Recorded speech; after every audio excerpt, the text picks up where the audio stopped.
大舅哥找绿茶女友讨要被骗的几10万装修款，竟看到多日不见的女友坐在陌生男子的豪车上，他上前质问，却被绿茶女友的姘头打断，泪洒送进医院。当我得知情况后，直接叫了上百辆豪车上门，把富二代打进了医院。没想到富二代竟喊来他爸的手下，强行破门而入，将我们绑走，却不知我的身份，连他身家千万的老爸的老板都得对我敬重3分。今天你们不打死我，回家后我一定会让我爸报复你们。男人身后的马天林直接过来踹了他一脚，你他妈找死是吧？没被揍过瘾？男人没再说什么，因为越说越挨打。他咬牙切齿地拖着伤痕累累的身体离开，众人瞬间发出了一阵哄笑声。叶枫这才看向跌坐在单元门前的董云倩，对唐明海道：“剩下的事情你自己看着办吧。”唐明海点点头，走到董云倩面前，居高临下的道：“没想到吧，这个男人抛弃你的速度会这么快，现在后悔了吗？”董云倩慌不迭的点头，一副楚楚可怜的样子道：“我后悔了，明海，我终于明白这个世界上只有你才是真心对我好的。”唐明海蹲下身子，摸着他的脸道：“都说浪子回头金不换。”看着唐明海温情的样子，董云倩心里大喜，如果真能把唐明海哄开心和好，就能巴结上这么一个富有的妹夫，那小日子别提有多爽了。然而唐明海直接一巴掌狠狠地甩在他的脸上。你以为我是来跟你和好的，做你的春秋大梦吧？老子已经看清你的嘴脸了，贱货，活该没人要。我告诉你，马上把钱还给我，不然我像揍他一样揍你。董云倩被打得有点猛，捂着脸，手足无措。因为从认识以来，唐明海别说动手了，就连狠话都没说过一句。可他哪里敢抱怨？最大的依仗已经走了，再装逼的话，怕是要挨得更狠。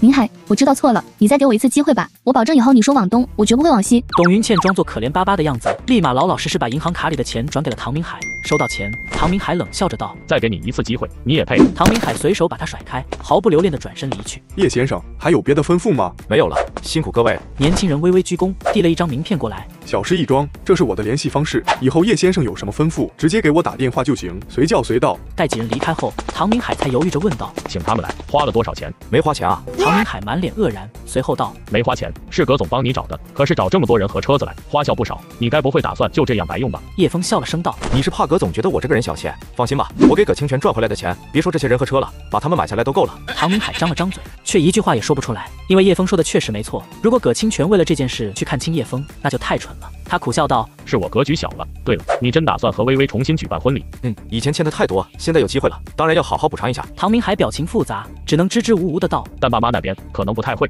反正我会尽量劝他们的。”“没关系，冰山不是一天就能融化的，不着急。”另一边，某家医院里，盛天乐大步走入病房，盛宝平立刻哀嚎出声：“爸！”看着病床上差点被缠成木乃伊的儿子，盛天乐满脸的愤怒：“看你这副德行，真是丢死人了！是谁干的？”“我也不认识，只知道姓叶。不过我知道他是一个叫唐明海的人的妹夫，那家伙是在装修公司做设计的，很好找。”盛天乐隐约觉得唐明海这个名字好像在哪听过，但盛怒之下，他哪里会细想，直接对身后的手下道：“马上给我把这个叫唐明海的人找出来，我要他们跪在我儿子面前道歉。”“光道歉可不行，爸，你是没看见那家伙的嚣张嘴脸？他妈的，仗着人多，1对1，我能把他打死。”“那就等把他抓来，你亲手揍回去。”“我就怕失手把他打死了。”盛天乐一脸无所谓的道：“打死就打死，大不了赔点钱而已。北区项目现在正快马加鞭，我刚要人给那边送了一堆水泥黄沙，人命能值几个钱？还没我这堆沙子值钱呢。”盛宝平要的就是这句话，有老爸兜底，他就可以放开手脚了。“爸，咱们可得抱紧葛总的大腿啊！这一个项目就够咱们家吃一辈子了。”盛天乐哼了声：“废话，这还用你说？可惜我的地位不够，见不着那位传说中的叶先生。如果能巴结上他，那才是真的一辈子不用愁了。你看看葛总能有今天这地位，全靠叶先生提点。毕竟是传说级的人物，有这样的本事很正常。”父子俩在那聊着，手下人已经出发去找唐明海了，而此时的叶枫也已经把唐明海送到了家。“这里是我刚租的公寓，新房还没装修，要不上去喝杯水？”叶枫没有拒绝，两人在屋子里待了大半个小时后，正想离开，就听到外面传来叫骂声和砸门声。“唐明海，你他妈给老子出来！”听着外面的叫骂声，唐明海心里一慌，立刻想到之前挨揍的男人，怎么办？肯定是刚才那家伙来报复了，我先报警吧。只是唐明海的电话还没来得及打通，入病门就被人直接踹开了。只见一群人手里个个都拿着棍棒，就是他，捆起来！唐明海吓得直往后退。“你们是什么人？私闯民宅犯法的？”“犯法？你跟我们老板当面说去吧。”他说完又看了看叶枫：“兄弟，这里没你的事，最好别话多，免得吃亏。”然而叶枫怎么可能坐视不管？他直接挡住要过来的几人：“你们想绑人，总得给个说法，死也要知道是谁动的手吧？”“你他妈话怎么这么多？是不是也想一块被绑走啊？”一人叫骂着走过来，手里的棍子跃跃欲试。“你们是怕我告密，所以不敢说吗？不过我猜你们都是姓盛的派来的吧？他怎么自己不来，让你们来了？还不是怕被人看见，说他亲自犯罪？”屋子里的人见叶枫一口喊破他们的来历，也懒得藏着掖着，领头的冷笑道：“让你知道又怎么样？改变不了结果。我听姓盛的说过，他爸是跟葛清泉混饭吃的，我也认识葛清泉，要不然你们给个面子。”领头的一愣，随后一群人突然哄笑出声：“你他妈以为自己是谁啊？还你也认识葛清泉？我他娘的也认识，整个荣城有谁不认识葛总？”叶枫很真诚的道：“我和葛总很熟的，不是你们想的这种认识。如果让葛总知道你们这样对我，一定会很生气。所以你们还是走吧，不然会后悔的。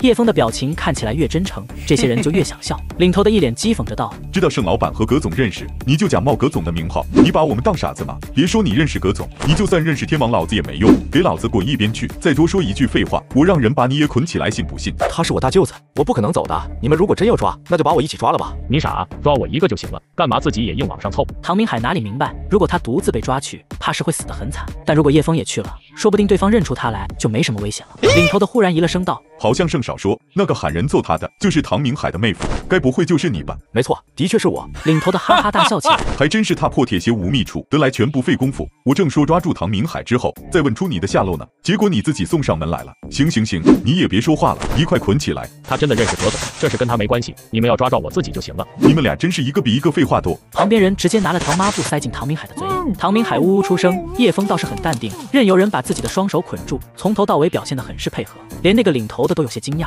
你小子倒是很镇定啊，看起来有点能耐。混哪的？不是说过了吗？我也是跟着葛总混饭吃的，都是自己人。领头的一听这话，顿时冷笑道：“行吧，既然你不愿意说，那就算了。等你吃苦头的时候，可别怪我没给你机会。”叶枫一脸淡定，唐明海却急坏了，可他毫无办法。随后他们就被押上了面包车，一路开往郊区。没过多久，叶枫和唐明海就被推进了其中一个烂房子里。你们俩没想到吧？这么快又见面了。